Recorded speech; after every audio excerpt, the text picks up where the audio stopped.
Psikosomatik adalah suatu kondisi atau gangguan ketika pikiran mempengaruhi tubuh hingga memicu munculnya keluhan fisik.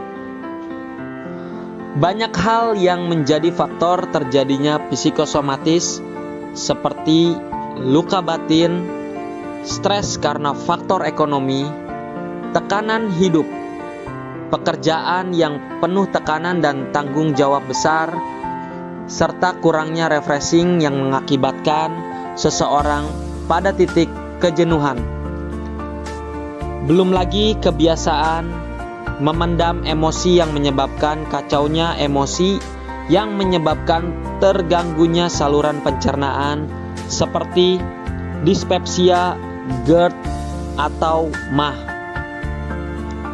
Dalam masyarakat kita, kurangnya pengetahuan tentang pemberdayaan diri, merawat kesehatan mental, dan mengelola emosi masih sangat kurang.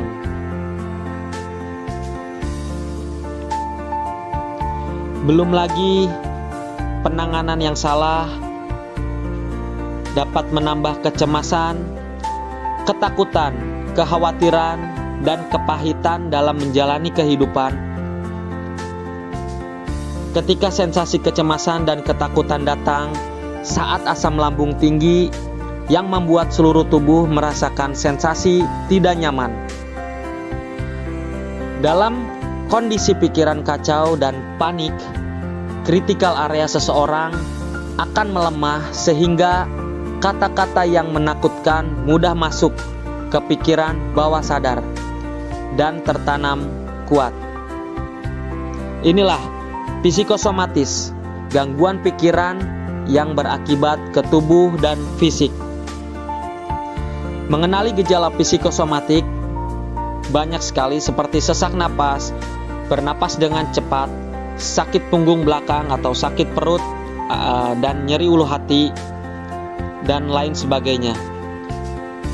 Beberapa tanda yang dapat menandakan keluhan Anda tergolong psikosomatik adalah salah satunya takut mati, takut mempunyai penyakit parah, takut pingsan, takut di keramaian dan di perjalanan, sensasi cemas, was-was, tensi tinggi, saraf kejepit namun tidak kunjung sembuh. Assalamualaikum warahmatullahi wabarakatuh. Halo teman-teman semua, salam sehat, salam damai penuh ketenangan. Kembali lagi bersama saya Muhammad Jupri Padmawinata. Dalam video kali ini saya akan membahas dari video saya yang pertama tentang psikosomatis yang saya alami. Ikuti terus, jangan lupa bantu like, komen, dan subscribe channel ini. Terima kasih.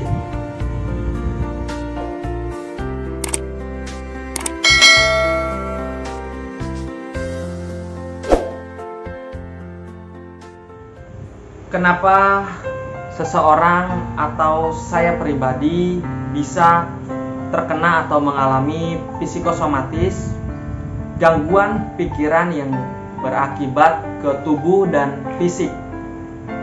Banyak hal dan faktor kenapa seseorang atau saya pribadi mengalami psikosomatis.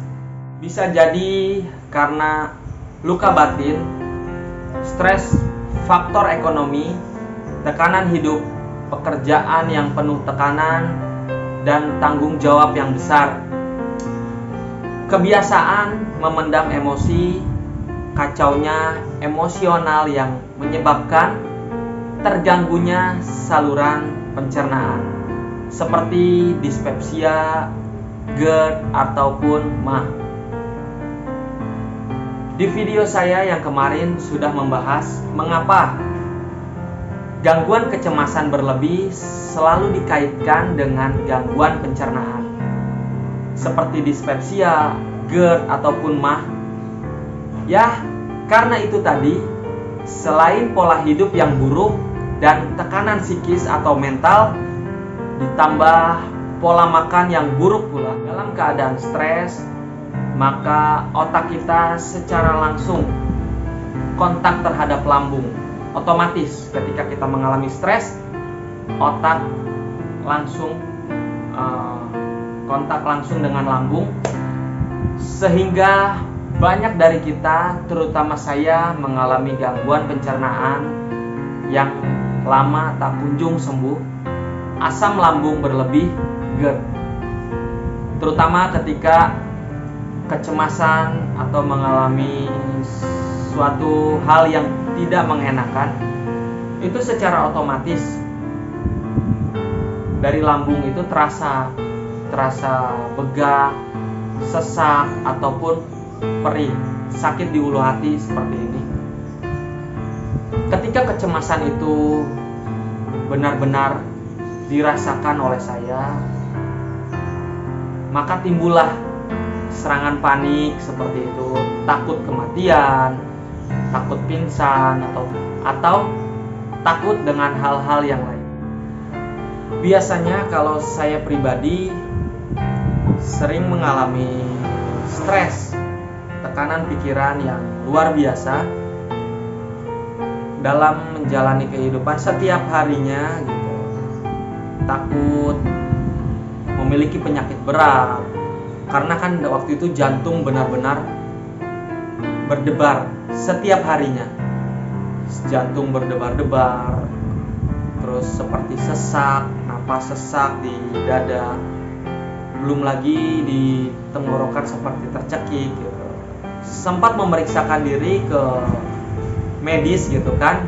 Hasil diagnosa medis mengatakan jantung baik-baik saja, paru-paru baik-baik saja, dan semuanya baik-baik aja. Hanya saja satu, asam lambung. Nah, asam lambung ini yang biasanya sangat lama saya derita, sangat lama sekali asam lambungnya. Karena apa?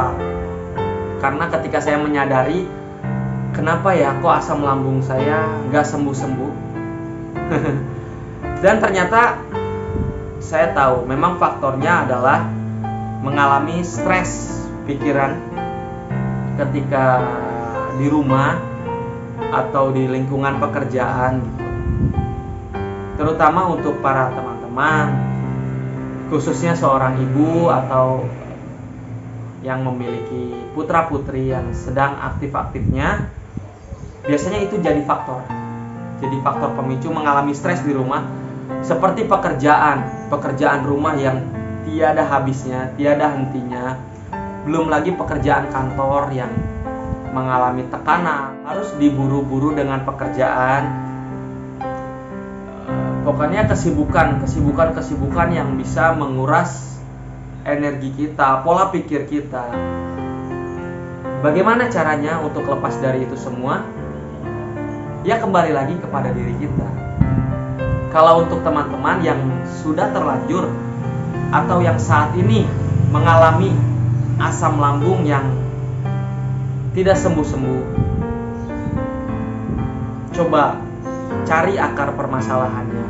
Mungkin mengalami stres atau mengalami kejenuhan. Itu biasanya yang dialami oleh teman-teman semua dan termasuk saya waktu itu. Jadi sadari bahwa asam lambung yang tak kunjung sembuh, mungkin ada faktor lain yang menyebabkan asam lambung itu tidak sembuh-sembuh. Mengapa saya bisa terbebas dari asam lambung yang selama ini benar-benar menyita waktu saya dan juga pikiran saya, ketakutan saya, rasa panik saya yang saya alami dulu, sekarang sudah berangsur-angsur pulih. Sejatinya psikosomatis itu bisa disembuhkan dengan ketenangan, dengan rajin mengolah nafas atau yoga seperti itu, bisa menyembuhkan semua gejala-gejala psikosomatis. Karena psikosomatis itu sekali lagi 1001 macam sensasi pada tubuh. Sadari psikosomatis bisa disembuhkan dengan tekad yang kuat, kedisiplinan, dan kerja keras, sejatinya menyadari bahwa kita itu sehat. Hanya saja gangguan pikiran dan kecemasan itu tadi yang benar-benar harus kita damaikan. Berdamai dengan kecemasan sendiri, berdamai dari rasa-rasa yang tidak mengenakan di rumah. Contoh, kita menghadapi masalah seperti di rumah pekerjaan belum beres, gak pernah henti-hentinya, anak yang sedang pinter-pinternya, aktif-aktifnya, rumah belum diberesin, waduh belum mandi anak. Itu sebenarnya contoh-contoh kecil stres di rumah. Coba untuk teman-teman semua, coba untuk menyadari bahwa itu sedang terjadi dalam kehidupan kita, dan pada dasarnya kita harus menghadapi itu dengan ikhlas dan sabar. Karena kalau dua hal itu tidak kita jalani seperti ikhlas dan sabar, maka yang ada kita seperti menahan amarah yang luar biasa, rasa kekesalan, udah mah kesel, merugikan diri sendiri, tapi dikerjakan pula. Itu kesalahan yang fatal yang sering kita tidak sadari, yaitu kesalahan di rumah. Belum lagi di tempat pekerjaan yang luar biasa memang tekanannya. Untuk penyembuhan psikosomatis atau psikosomatik itu memang banyak cara, terutama dengan yoga, olah pernapasan. Kalau dari jalur medisnya, mengambil psikiater atau psikolog, dan hipnoterapi juga bisa membantu. Yang saya lakukan dulu, saya mengambil cara yang tepat, yaitu dari asam lambungnya atau dari tubuhnya, saya diobati dengan medis. Lalu untuk pikiran psikisnya, saya obati dengan hipnoterapi.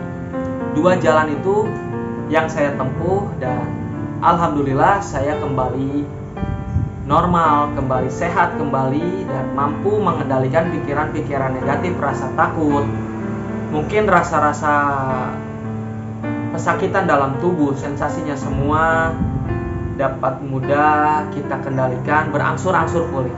Seperti itu. Ada juga kawan-kawan yang mengambil jalan psikiater, dibantu dengan obat-obatan, lalu mungkin psikisnya atau mentalnya disembuhkan dengan hipnoterapi.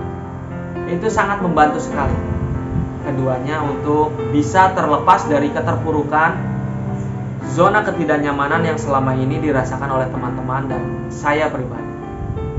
Oke, untuk teman-teman itu saja. Semoga teman-teman semua bisa keluar, dan sejatinya kita itu sehat. Kita mampu keluar dari zona keterpurukan ini, dan semangat terus, pantang menyerah, dan wassalam.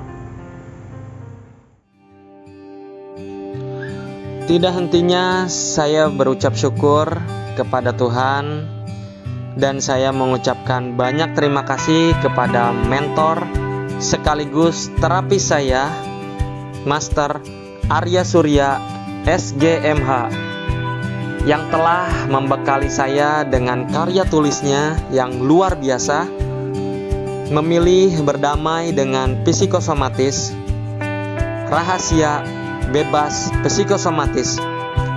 Dari buku ini saya banyak mendapatkan ilmu, banyak belajar tentang hal-hal pikiran dalam menjalani kehidupan ini, menjadikan saya semakin baik dan baik lagi dalam segala hal. Berdamai dengan kecemasan, rasa ketakutan yang berlebih, anxiety disorder, psikosomatis. Di sini tertera dalam daftar isi buku yang sangat luar biasa. Di antaranya pengertian psikosomatik, mengenali gejala psikosomatik, ciri-ciri gangguan psikosomatis, pengobatan dan penyembuhan psikosomatis, pernafasan, afirmasi, mengatasi depresi dan mengubah hidup Anda, tips untuk hidup lebih bahagia, afirmasi positif, EFT, dan masih banyak lainnya. Itu semua sangat membantu, khususnya untuk para penderita anxiety disorder dan psikosomatis dengan gangguan kecemasan dan rasa-rasa yang tidak nyaman pada tubuh.